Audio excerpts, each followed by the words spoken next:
ao ministro, às autoridades presentes, aos colegas da sociedade civil e da imprensa.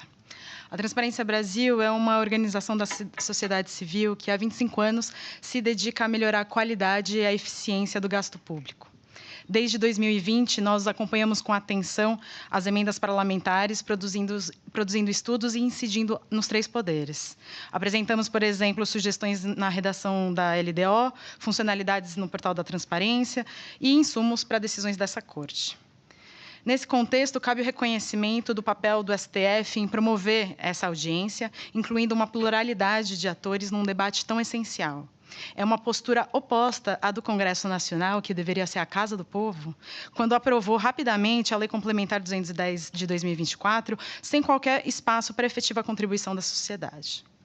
Se transparência pública é para atender a sociedade, é de se perguntar por que o Legislativo não abriu as portas para que a sociedade participasse na elaboração de uma lei complementar mais efetiva. Mas, é claro, o Legislativo é beneficiário da opacidade das emendas parlamentares e não esconde o seu incômodo com medidas de controle. E, por isso, é tão fundamental que o STF ouça a sociedade para continuar a garantir avanços no controle das emendas. Graças às decisões dessa Corte, nós tivemos importantes avanços, mas, como temos demonstrado em nossos relatórios, as determinações do Supremo são constantemente dribladas por novos arranjos na distribuição de emendas, o que reforça a importância dessa audiência pública. Assim, muito obrigada, em nome da Transparência Brasil, ao STF e ao ministro Flávio Dino, por nos receber e ouvir. Gostaria de apresentar 3 pontos para demonstrar que os efeitos do atual modelo de apropriação do orçamento pelo Congresso são catastróficos. Primeiro, pela absoluta ausência de planejamento no emprego de mais de 1/4 do orçamento livre da União.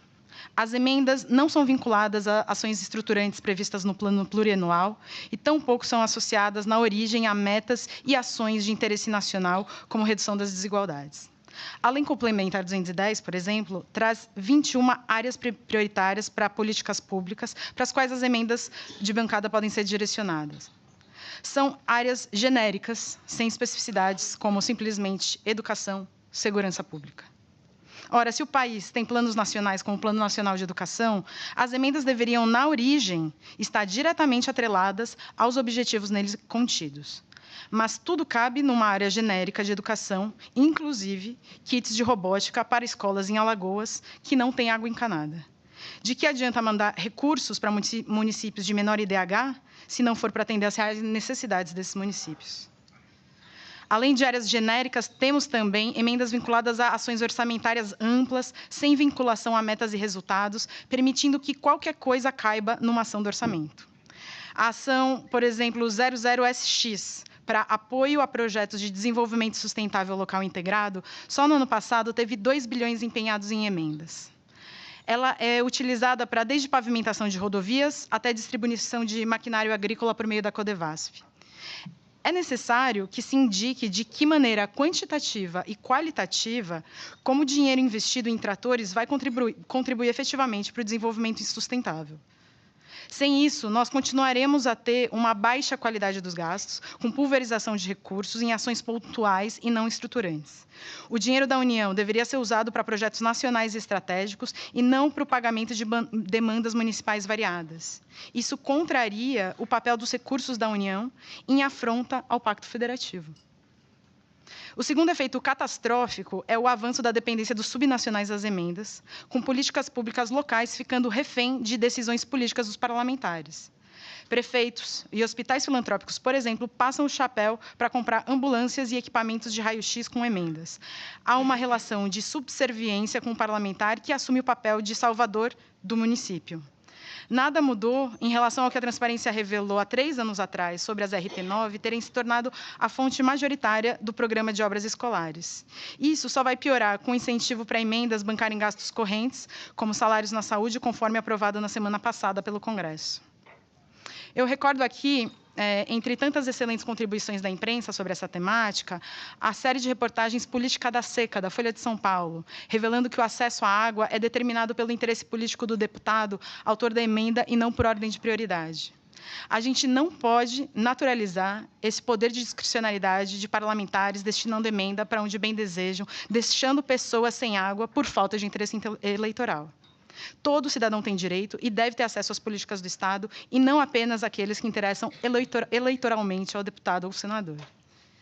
E é por isso que o orçamento, ao invés de ser distribuído quase como um fundo eleitoral, deveria ser repassado ao Fundo de Participação de Estados e Municípios. E o terceiro efeito catastrófico é a subversão do papel fiscalizador do Legislativo, enfraquecendo o controle. O Legislativo desvirtuou seu papel fiscalizador ao passar a ter o poder de decidir sobre um volume absolutamente desproporcional do orçamento público por meio das emendas parlamentares. Quem tem poder de indicar despesa não tem interesse em fiscalizar. Mas, obviamente, o parlamentar precisa ser responsabilizado se quisermos garantir alguma qualidade do gasto público. Os parlamentares realizam as indicações para as emendas, não durante a construção da LOA, mas sim durante a execução, o que os torna executores, esvaziando o poder executivo. Executores que não precisam se justificar pelas decisões sobre para onde o dinheiro vai e que não também são responsabilizados pelo mau uso desses recursos. Apenas bônus sem ônus, como disse a Hélida. Receita para um resultado desastroso com dinheiro público que só vai fazer o cidadão ter cada vez menos crença no Estado brasileiro. Hoje, a fiscalização que interessa ao Congresso é se o seu quinhão do orçamento foi liberado pelo governo. Infelizmente, o Congresso demonstra estar disposto, consistentemente, a driblar todas as mínimas medidas de controle impostas. Quando a Suprema Corte tornou inconstitucional o orçamento secreto, as emendas PIX e as de comissão foram turbinadas. Agora, para driblar os limites ao crescimento exponencial do volume das emendas e garantir mínima rastreabilidade, foram criadas emendas paralelas, que se misturam ao orçamento discricionário e são em sua maioria, irrastreáveis. Apenas esse ano, são 8,5 bilhões em emendas paralelas, originadas das comissões, conforme a Transparência Brasil revelou em relatório. Então, eu reforço a necessidade de mudanças estruturantes para pararmos de ficar enxugando gelo. Considerando os princípios constitucionais, defendemos minimamente que a prática das indicações após a sanção da LOA também deva ser considerada ilegal, em todas as modalidades de emenda, inclusive nas PICs. Trata-se de apropriação na fase de execução do recurso, com as peças orçamentárias se tornando um mero cheque em branco para ser endossado posteriormente. Essas indicações estão no cerne da ausência de planejamento e da má qualidade do gasto das emendas parlamentares, trazendo, inclusive, imprevisibilidade ao Executivo, que passa a ter ciência da destinação dos recursos apenas após a LOA ser aprovada. Além disso, precisamos acabar com a discricionariedade das indicações, de forma que todas as emendas estejam associadas a metas e objetivos das políticas públicas, com justificativa individualizada e condizente com as prioridades nacionais. Trata-se de uma implementação efetiva do planejamento na elaboração da LOA. E aí, nesse contexto, é essencial acabar com ações orçamentárias genéricas, usada para a inclusão de todo tipo de gasto, sem associação a resultados de políticas nacionais. Por fim, defendemos que as emendas PIX sejam extintas, pois se configuram em doações aos subnacionais, sem vinculação com PPA e políticas estruturantes, já que há ampla discricionariedade ao gestor local no uso do recurso. Há aqui um vício insanável, por mais que sejam impostas transparência e rastreabilidade. Novamente, agradeço pela oportunidade de debater essa temática importante para o país. Como amiga da Corte, a Transparência Brasil tem oferecido contribuições técnicas no âmbito da DPF 854 e das 3 ADIs em tramitação, onde apresentamos em maior profundidade como o atual modus operandi das emendas parlamentares descumpre os dispositivos constitucionais. Os avanços até agora alcançados devem ser reconhecidos, mas não podem ser utilizados como pretexto para a manutenção de um mecanismo que, notadamente, vai na contramão do interesse da nação. Obrigada. Doutora Juliana, apenas uma dúvida. A senhora mencionou no curso da exposição emenda para pagar salário? Sim, emendas que agora foram aprovadas pelo Congresso.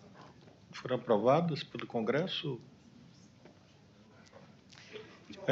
Para mim é uma novidade. Está nos autos? Ah, tá bom.